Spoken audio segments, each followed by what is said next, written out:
Good morning दोस्तों। तो चलिए आज का झारखंड करंट अफेयर समसामयिकी में आप लोग का स्वागत है। तो आज हम लोग देखते हैं आज क्या क्या हम लोग के लिए इम्पोर्टेंट होने वाले हैं। पहला, झारखंड कैबिनेट बैठक 2026। इसमें शैक्षणिक पदों का पुनर्गठन और महत्वपूर्ण इंफ्रास्ट्रक्चर की स्वीकृतियाँ। मुख्यमंत्री हेमंत सोरेन की अध्यक्षता में आयोजित राज्य मंत्रिमंडल की बैठक में विभिन्न विश्वविद्यालयों में शैक्षणिक पदों के पुनर्गठन तथा आधारभूत संरचना विकास की कई महत्वपूर्ण योजनाओं को मंजूरी दी गई।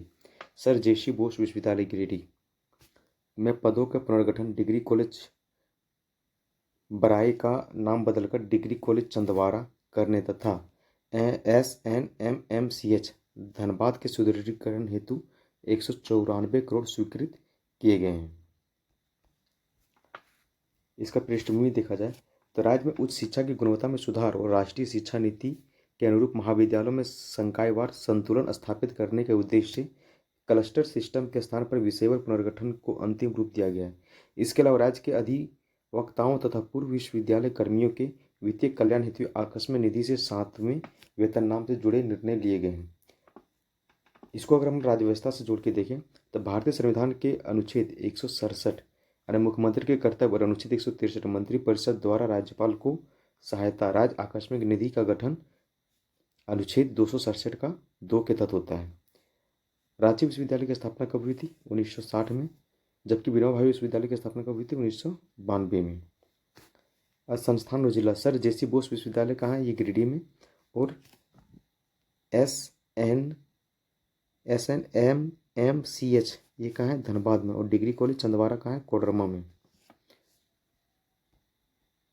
नेक्स्ट, इतना ज़्यादा ये इंपॉर्टेंट नहीं है। अभी देखते हैं पूर्वी क्षेत्रीय परिषद समन्वय समिति बैठक 2026।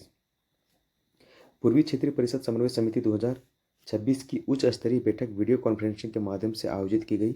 इस बैठक में झारखंड की पुलिस महानिदेशक तदाशा मिश्रा, ये आप याद रखेंगे कि झारखंड की प्रथम महिला DGP कौन है? तदाशा मिश्रा। और ये JPSC में क्वेश्चन पूछ भी चुका है। मिश्रा सहित बिहार, पश्चिम बंगाल, उड़ीसा और छत्तीसगढ़ की DGP ने भाग लिया। बैठक का मुख्य ध्यान अंतर्राज्यीय अपराध नियंत्रण, नक्सल उन्मूलन, साइबर अपराध, रियल टाइम डेटा शेयरिंग और जीरो FIR के प्रभावी क्रियान्वयन पर रहा। क्षेत्रीय परिषदें राज्य के बीच सहयोग, समन्वय और अंतर्राज्यीय विवादों के समाधान हेतु गठित सांविधिक निकाय, वामपंथी उग्रवाद और अंतर्राज्यीय साइबर अपराधियों के संगठित नेटवर्क को ध्वस्त करने के लिए सीमावर्ती राज्यों के बीच संयुक्त पुलिस अभियानों की आवश्यकता लगातार बनी हुई है।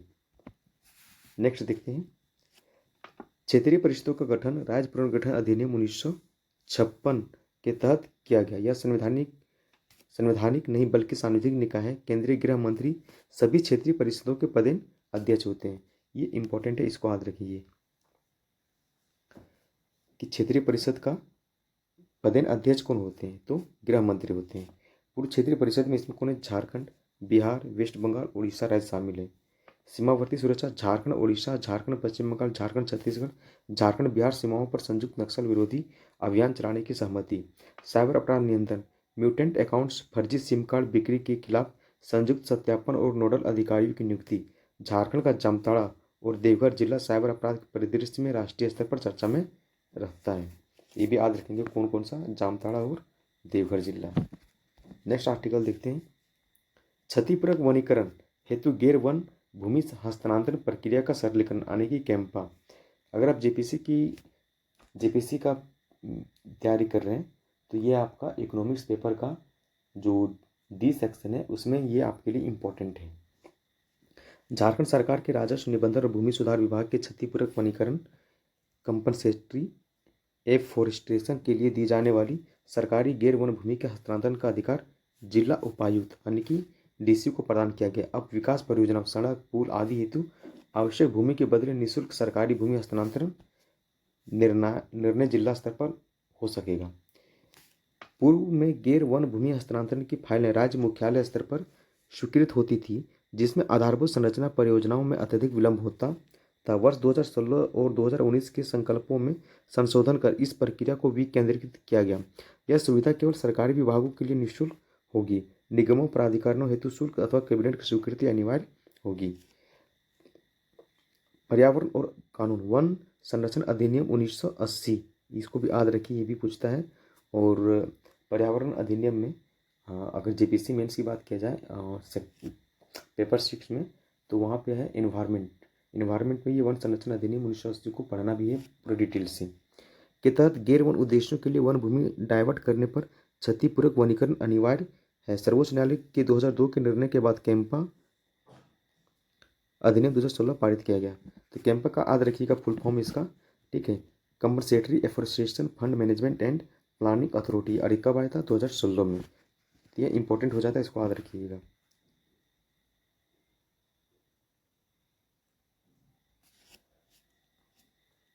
वन आवरण जो है 2021 का, ये यहाँ पे 2023 का हो जाएगा डेटा, और उसमें 23,721 नहीं, 23,765 है, ठीक है, 23,765 है। तो ये इसमें थोड़ा सा वृद्धि हुआ, ये थोड़ा पुराना डेटा आ गया इसमें। नेक्स्ट देखते हैं हम लोग, झारखंड में मतदाता सूची का विशेष गहन पुनरीक्षण एवं डिजिटलीकरण। झारखंड में मतदाता सूची के विशेष गहन पुनरीक्षण एसआईआर अभियान के तहत इमोरेशन फॉर्म के डिजिटलीकरण का कार्य 98% पूरा कर लिया गया है। कुल जो है 2,64,63,236 मतदाताओं में से 2,60,00,000 से अधिक तक फॉर्म पहुंचाए जा चुके हैं। इस दौरान राज्य भर में 29,571 BLO द्वारा घर घर जाकर सत्यापन किया गया है। स्वतंत्र और निष्पक्ष चुनाव सुनिश्चित करने हेतु निर्वाचन आयोग द्वारा मृत, स्थानांतरित और दोहरे पंजीकरण मतदाताओं के नाम मतदाता सूची से हटाने के लिए समय समय पर गहन पुनरीक्षण अभियान चलाया जाता है। सत्यापन के दौरान राज्य में लगभग 3.48 लाख मृत तथा 4.87 लाख अस्थायी रूप से स्थानांतरित मतदाताओं की पुष्टि हुई है। संविधान और निर्वाचन। भारतीय संविधान का भाग 15 अनुच्छेद 324 से 329 निर्वाचन से संबंधित है, और 61वें संविधान संशोधन अधिनियम 1988 द्वारा मतदान की आयु 21 वर्ष से घटाकर 18 वर्ष की गई है। नेक्स्ट है BLO, बूथ लेवल अधिकारी, लोक प्रतिनिधित्व अधिनियम 1950 के तहत नियुक्त होते हैं, ठीक है। अब है जलवायु आंकड़ा 2026 और जस्ट ट्रांजिशन पहल। ये क्या है भाई? झारखंड जस्ट ट्रांजिशन नेटवर्क के तत्वावधान में 22 से 23 जुलाई 2026 को रांची में 2 दिवसीय जलवायु अखड़ा का आयोजन किया गया, जिसमें 500 से अधिक प्रतिनिधियों ने भाग लेकर जलवायु अनुकूल प्राकृतिक संसाधन प्रबंधन और समावेशी आजीविका पर विचार विमर्श किया। झारखंड भारत का प्रमुख कोयला उत्पादक राज्य है। नेट जीरो कार्बन उत्सर्जन लक्ष्यों को प्राप्त करने हेतु जीवाश्म ईंधन से नवीकरणीय ऊर्जा की ओर संक्रमण के दौरान कोयला क्षेत्र पर निर्भर श्रमिकों और स्थानीय जनजातीय समुदाय की आजीविका की सुरक्षा अत्यंत आवश्यक है। पेरिस जलवायु समझौता COP21 में, तो ये ऐसा भी पूछ लेता है कि COP21 में कौन सा समझौता हुआ, तो ये भी आप, इसको भी आप इंपॉर्टेंट कर लें, इसको भी आप याद रखिए। और भारत का पंचामृत लक्ष्य कब है? 2070 तक शुद्ध शून्य उत्सर्जन का। जस्ट ट्रांजिशन का अर्थ है हरित अर्थव्यवस्था में रूपांतरण के समय कोई भी श्रमिक या समुदाय पीछे ना छूटे। Task force. झारखंड भारत का पहला राज्य है जिसने जस्ट ट्रांजिशन टास्क फोर्स का गठन किया है। This is a very important, ठीक है। JREDA Jharkhand renewable energy development agency द्वारा राज्य में सौर ऊर्जा नीति 2022 का संचालन। और जरेडा का स्थापना कब हुआ? तो इसको आप लोग कमेंट बॉक्स में कमेंट करके बताइए कि इसका स्थापना कब हुआ, ठीक है। अब है दक्षिणी छोटा नागपुर पुलिस स्पोर्ट्स मीट 2026। नवीन पुलिस केंद्र रांची में 3 दिवसीय दक्षिणी छोटा नागपुर पुलिस स्पोर्ट्स मीट 2016 का शुभारंभ हुआ। इसका उद्घाटन CID के ADG सह रांची प्रक्षेत्र के IG मनोज कौशिक ने किया। इसमें प्रमंडल के 5 जिलों के पुलिस अधिकारी और जवान एथलीट फुटबॉल, तीरंदाजी, वुशु आदि खेलों में हिस्सा ले रहे हैं। पुलिसकर्मियों के शारीरिक और मानसिक स्वास्थ्य में सुधार, तनाव प्रबंधन और अंतर जिला पुलिस बल के मध्य समन्वय सुदृढ़ करने के उद्देश्य से वार्षिक पुलिस खेलकूद प्रतियोगिता का आयोजन किया गया है। प्रशासनिक दक्षिणी छोटा नागपुर प्रमंडल में कुछ 5 जिले हैं, ठीक है। तो कौन कौन सा जिला है यहाँ पे आप देख लीजिए इसको। इसका मुख्यालय कहाँ है? रांची। खेल राजधानी किसको कहा जाता है? खेल राजधानी सिमडेगा को झारखंड की हॉकी की नर्सरी कहा जाता है। अब आप कमेंट करके बताइए कि सिमडेगा से कौन कौन से खिलाड़ी जो हैं वो संबंधित हैं हॉकी की। झारखंड में कुल 5 प्रमंडल हैं: उत्तरी छोटानागपुर, दक्षिणी छोटानागपुर, संथाल परगना, पलामू और कोल्हान। ठीक है, अब चलिए इसको क्वेश्चन को देखते हैं कि आपने कितने कंसंट्रेशन के साथ सेशन को अटेंड किया है। तो पहला है, डिग्री कॉलेज बना डिग्री कॉलेज बराए का नाम परिवर्तित कर डिग्री कॉलेज चंदवारा करने की स्वीकृति दी गई है। क्या ये आपको सही लगता है? तो जी हाँ, यह सही है, ये सही है। दूसरा है, कल्याण विभाग के छात्रावासों के संचालन हेतु एनजीओ का चयन अब राज्य स्तरीय TWC द्वारा किया जाएगा। नहीं, ये नहीं था उसमें प्रश्न। शहीद निर्मल महतो मेडिकल कॉलेज और अस्पताल धनबाद के इंफ्रास्ट्रक्चर विकास हेतु प्रशासनिक स्वीकृति प्रदान की गई है। तो ये सही है। तो 1 और 3 सही होगा। 1 और 3 किसमें? Option B. तो ये हो जाएगा हमारा राइट आंसर। नेक्स्ट है, पूर्व क्षेत्रीय परिषद के संबंध में निम्नलिखित में से कौन सा कथन सत्य नहीं है, यानी कि कौन सा कथन गलत है? तो देखिए, इसका गठन राज्य पुनर्गठन अधिनियम 1956 के तहत किया गया था। ये तो सही है। भारत के केंद्रीय गृह मंत्री इसके पदेन अध्यक्ष होते हैं। ये बिल्कुल सही बात है। यह एक संवैधानिक निकाय है जिसका उल्लेख अनुच्छेद 263 में है। नहीं, ये संवैधानिक निकाय नहीं है। ठीक है, झारखंड, बिहार, पश्चिम बंगाल, उड़ीसा पूर्व क्षेत्रीय परिषद के सदस्य राज्य हैं। तो ये है। तो हमारा सही आंसर क्या हो जाएगा? Option C. ठीक है, ये संविधान के द्वारा इसका स्थापना नहीं किया गया है। अब नेक्स्ट कैंपा से क्वेश्चन है, क्षतिपूरक वनीकरण हेतु गैर वन भूमि के हस्तांतरण के संदर्भ में झारखंड सरकार के नवीनतम संकल्प के अनुसार निःशुल्क भूमि हस्तांतरण की शक्ति किसे प्रदान की गई है? ठीक है, तो यह बताइए कि किसे प्रदान की गई है। क्या वन संरक्षक को किया गया है? नहीं। विभागीय सचिव को किया गया है? नहीं। राजस्व परिषद अध्यक्ष को किया गया है? नहीं। तो किसे किया गया है? जिला उपायुक्त को। यह हमारा सही आंसर हो जाएगा। नेक्स्ट है, भारतीय संविधान के किस अनुच्छेद के अंतर्गत राज्य आकस्मिक निधि का उपबंध किया गया है जिससे हाल ही में झारखंड अधिवक्ता कल्याण कोष को अग्रिम राशि स्वीकृति की गई है? तो इसका कौन होगा? अनुच्छेद 267 का बी। ये हमारा सही आंसर हो जाएगा। हाल ही में चर्चा में रहा जलवायु अखड़ा 2026 कार्यक्रम झारखंड के किस शहर में आयोजित किया गया है? तो आप बताइए किस शहर में आयोजित किया गया है? क्या जमशेदपुर में, धनबाद में, रांची में या हजारीबाग में? ये रांची में किया गया है। ठीक है, दक्षिणी छोटानागपुर प्रमंडल में निम्नलिखित में से कौन सा जिला शामिल नहीं है? तो कौन सा जिला इसमें शामिल नहीं है? तो क्या सब सिमडेगा है, खुट्टी है, लोहरदगा है, लातेहार नहीं है। लातेहार किस में है? ये पलामू में है। ठीक है, तो भारत वन स्थिति रिपोर्ट 2021 के अनुसार प्रतिशत की दृष्टिकोण से झारखंड का सर्वाधिक वनाच्छादित जिला कौन सा है? तो ये है लातेहार।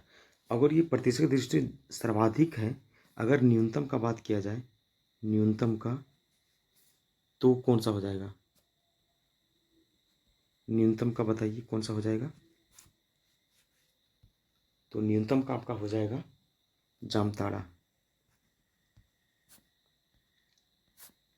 ठीक है, और वहीं अगर बात किया जाए क्षेत्रफल के अनुसार सबसे ज़्यादा, तो क्षेत्रफल के अनुसार अगर बात किया जाता तो यहाँ पे आपका पश्चिमी सिंहभूम सही आंसर होता।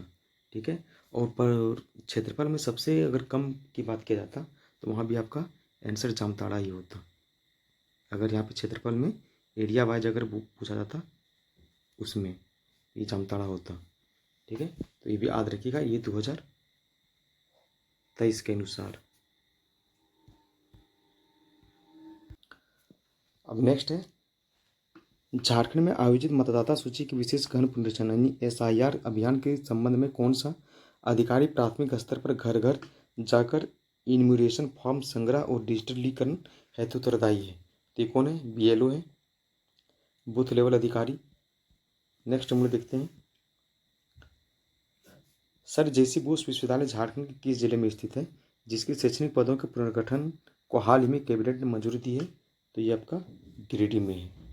फिर है जस्ट ट्रांजिशन अवधारणा का संबंध मुख्य रूप से निम्नलिखित में से किससे है? तो जस्ट ट्रांजिशन का संबंध ये जो है 10 नंबर का, इसमें देखिए कृषि क्षेत्र से डिजिटल बैंकिंग की ओर स्थानांतरण नहीं, जीवाश्म ईंधन यानी कोयला आदि से स्वच्छ ऊर्जा की ओर न्यायसंगत परिवर्तन। फिर ग्रामीण आबादी का शहरों की ओर स्थानांतरण, नहीं ये भी गलत हो जाएगा। प्राथमिक शिक्षा से व्यावसायिक शिक्षा में रूपांतरण, ये भी गलत हो जाएगा। तो हमारा क्या ऑप्शन बच रहा है? बी। तो बी हमारा राइट आंसर हो जाएगा। नेक्स्ट हम देखें, झारखंड विधानसभा में कुल सदस्यों की संख्या कितनी है? झारखंड विधानसभा में कुल सदस्यों की संख्या कितनी है? तो कितनी है? थोड़ी सॉरी 81 है। फिर क्षेत्रीय परिषदों की स्थापना का मुख्य उद्देश्य क्या था? क्या था इसका मुख्य उद्देश्य? राज्यों के मध्य करों का बंटवारा कम करना, ये बिल्कुल नहीं। राज्यों और केंद्र के बीच अंतर्राज्यीय समन्वय और सहयोगात्मक संघवाद को बढ़ावा देना, जी ये बिल्कुल सही आंसर है। झारखंड नवीकरणीय ऊर्जा विकास एजेंसी जरेडा की स्थापना किस वर्ष हुई? ठीक है, तो ये बताइए किस वर्ष हुई? ये आपका स्थापना 2001 में हुई है। जीरो एफआईआर के संबंध में निम्नलिखित में से कौन सा कथन सही है? ठीक है, तो ये आपका, यह केवल वित्तीय धोखाधड़ी के मामलों में दर्ज की जा सकती है, नहीं। इसमें किसी भी पुलिस स्टेशन में अपराध की सूचना दर्ज कराई जा सकती है, चाहे क्षेत्राधिकार कोई भी हो। तो ये राइट आंसर होगा। नेक्स्ट है, कैंपा अधिनियम भारत की संसद द्वारा किस वर्ष पारित किया गया था? ठीक, ये आपका 2016 इसका राइट आंसर हो जाएगा। ठीक है, तो आज का सेशन हम लोग यहीं समाप्त करते हैं। तब तक के लिए धन्यवाद, बने रहिए।